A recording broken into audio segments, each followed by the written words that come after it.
আসসালামু আলাইকুম রহমতুল্লাহ। হাওলাদার এগ্রো পক্ষ থেকে ছাদ বাগানে সবাইকে স্বাগতম।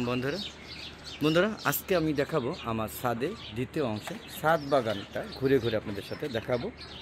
প্রথমে দেখতেছেন যে আমার ছাদে কি পরিমাণ বোরে হয়েছে। এটা হচ্ছে আপেল কুল বোরে, হ্যাঁ, প্রচুর মিষ্টি একটা জাত, খুব একটা বড় হয় না, মাঝারি সাইজের একটা বোরে। হ্যাঁ, তো এই গাছটার এই সাইডটা অংশটুকু বেশি বড় হয়েছে, কারণ এই সাইডে রোদটা একটু বেশি পড়ে। আপনারা দেখতেছেন প্রত্যেকটা পাতায় পাতায় বড়ই, দেখেন কি পরিমাণে বড়ই আছে সেটা দেখানোর চেষ্টা করছি। হয়তো আপনাদের কতটুকু দেখাতে পারছি আমি জানি না। দেখেন প্রত্যেকটা পাতায় পাতায় বড়ই, প্রত্যেকটা পাতায় পাতায় দেখেন সেই লেভেলের বড়ই। হ্যাঁ, প্রতিটা গাছ আসলে সেটা অনেক গাছ আছে, তো আমি চেষ্টা করবো সবগুলো যেতে। আর দেখেন কি সুন্দর একটা জবা ফুলের, দেখেন কত সুন্দর একটা জবা ফুল। ছাদ বাগানে যে আমার একটা জবা ফুল গাছ আছে, একটা না বেশ কয়েকটা আছে, তার মধ্যে এই একটা জবা ফুল খুবই ভালো মানে। তো পাশাপাশি আপনারা দেখতে পাচ্ছেন আমার ছাদ বাগানে এই যে জাম্বুরা গাছ, এটা জাম্বুরা গাছ, এটা আম্রপালি গাছ, সিজন নাই তাই আম নাই, জাম গাছ আপনারা দেখতে পাচ্ছেন।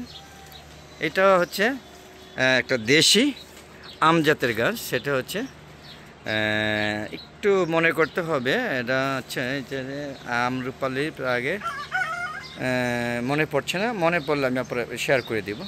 এটা একটা পাহাড়ি আম্রপালি গাছ, না না না এটা কাটিমন আম, সরি এটা কাটিমন না, সরি কিউজাই আম, সরি আমি ভুল বলছিলাম, এটা কিউজাই আম। এটা হচ্ছে ওই যে চোষা জাতীয় একটা আম, ভুলে গিয়েছি মনে নাই।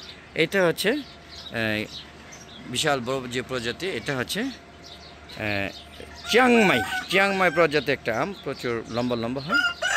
তো বন্ধুরা দেখেন সাদা গোলাপ ফুলও আছে, দেখেন সাদা ফুল গাছগুলো নষ্ট হয়ে গেছে, একটু ভিতরে পড়ে আছে, দেখেন অনেক সুন্দর একটা সাদা গোলাপ ফুল।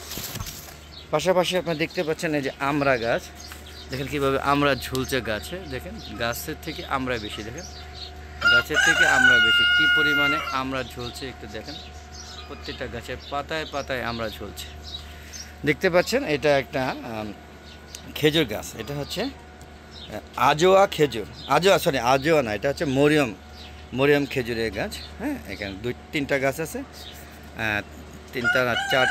তিনটা গাছ আছে, বেঁচে আছে একটা, আর ওইখানে দুইটা আছে। আচ্ছা ঠিক আছে বন্ধুরা, এটা একটা দেখতে পাচ্ছেন, এটা হচ্ছে একটা দেশি প্রজাতি বড়ই গাছ, দেখেন প্রচুর বড়ে হয়েছে এবার, প্রচুর বড়ের অবস্থা দেখছেন নাকি। দেখেন বন্ধুরা দাওয়াত রইল, আপনারা চলে আসবেন, এরকম একটা ছাদ বাগান করবেন, চলে আসবেন বন্ধুরা। দেখেন আর এটা হচ্ছে কাশ্মীরি আপেল কুল, হ্যাঁ আপেল কুল দুইটা, এটা হচ্ছে আপেল কুল, একটা হলো কাশ্মীরি আপেল কুল। আপনারা দেখতে পাচ্ছেন কী পরিমাণ আপেল কুল আমার ছাদে হয়েছে। হ্যাঁ বন্ধুরা, তো বন্ধুরা দেখতেছেন কি পরিমাণ বড়ই হয়েছে, আপনারা খেয়াল করছেন প্রচুর পরিমাণে বড়ই।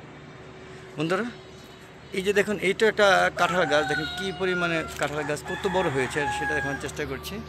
পাশাপাশি পেয়ারা গাছ, হ্যাঁ এটা লাল পেয়ারা, ওটা দেশি পেয়ারা। হ্যাঁ, আর দেখেন গাছে কিন্তু বোমায় মরিচ হয়েছে, দেখেন অনেকে কামরাঙ্গা মরিচ বলে, যে যেমনি বলে, আপনারা কীভাবে বলেন সেটা কমেন্ট করে জানাবেন।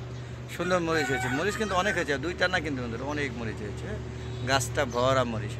হ্যাঁ, এবার এই গাছও মরিচ আছে প্রত্যেকটা। আবার আমাদের দেশি প্রজাতি এইগুলো হচ্ছে প্রচুর ঝাল এবং ঘ্রাণ, খুবই সুন্দর জাতের একটা মরিচ গাছ। হ্যাঁ, এরকম অনেক মরিচ আছে। আর বন্ধুরা এটা হচ্ছে যাদের ডায়াবেটিসের সমস্যা আছে, সুগার আছে, তাদের জন্য এটা হলো ডায়াবেটিসে ইনসুলিন প্লান্ট। হ্যাঁ, প্রচুর ইনসুলিন প্লান্ট গাছ রয়েছে, আপনারা দেখতে পাচ্ছেন প্রচুর ইনসুলিন গাছ বন্ধুরা। তো বন্ধুরা আপাতত আজকে প্রথম পর্বে ছাদ বাগানের প্রথম পর্বে গাছগাছালি নিয়ে আজকে দেখানো হলো। তো দ্বিতীয় পর্বে এইভাবে আমরা 5টা পর্ব করব। তো দ্বিতীয় পর্বে বাকি পর্ব দেখা আমন্ত্রণ জানানো হলো। দেখেন কী পরিমাণে মরিচ হয়েছে, লঙ্কা কয়, কেউ কাঁচামরিচ, দেখেন প্রচুর পরিমাণে। আপনার ঠিক এরকম একটা গাছ লাগাবেন আশা করি। তো বন্ধুরা আজকে বিদায় নিচ্ছি, আবার দেখা হবে দ্বিতীয় পর্বে, ততক্ষণ অপেক্ষায় থাকুন। আর এরকম হ্যাঁ ছাদ বাগান আপনারাও করুন এবং আপনারা এনজয় করুন। তো খুদা হাফেজ, আসসালামু আলাইকুম রহমতুল্লাহ।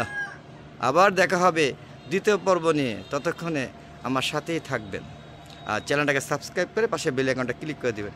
আর বন্ধুরা ফেসবুক পেজ আছে মিজান এগ্রো বিডি, অবশ্যই ফেসবুক পেজটাকে ফলো করবেন, লাইক করবেন, শেয়ার করে সবাইকে দেখার সুযোগ করে দিবেন। আর সুন্দর সুন্দর মতামত দিবেন কিন্তু। হ্যাঁ, বিদায়। আর অনেক পর্ব আছে, দেখবেন ভালো লাগবে এবং ছাদ বাগানের প্রতি আগ্রহ জন্মাবে।